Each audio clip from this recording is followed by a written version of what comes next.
সেই কুলাঙ্গার, ও তো ওই অপদার্থ, ওই জালেম যে তার মায়ের চিকিৎসায় বড় ভাইয়ের সাথে ভাগ করে। তার গরিব ভাই, ভাইয়ের দুইটা ছেলে, ছেলে মেয়ে নিয়ে দিন কষ্টে পার করে।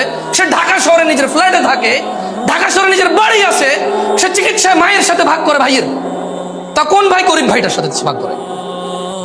আমাকে বলছে যুবককে নসিহত করতে। তো যুবক হচ্ছে তো ও যে তার মা পেটের নিচে তাকেই চেনে না। আল্লাহকে তো দেখা যায় না। আল্লাহকে কি দেখা যায়? কিন্তু মাকে তো দেখা যায়। যুবক হচ্ছে ও যে তার বউয়ের কষ্টে কাজা দেয়। আরে তোর ভাবি জানিস, একটা মানে যেমন চাইছি আল্লাহ তেমন দিয়েছে, জানি না কি ভালো কাজ করছি। পেটে যখন বাচ্চা ছিল কি যে কষ্ট, তারপর আমার কষ্ট দেয় নাই। আহারে কষ্ট যদি দেখতি, কিন্তু সে নিজে তার মায়ের পেটে ছিল। তার মা আরো বেশি কষ্ট পাইছে, কারণ অভাবের দিন ছিল। আরে রাজা মহারাজারা কষ্ট পাইছে আগে, এখন তো ফকিরও পায় না। ঢাকা শহরে নাকি ভিক্ষা করে মানুষ 3 তলা বাড়ি করে।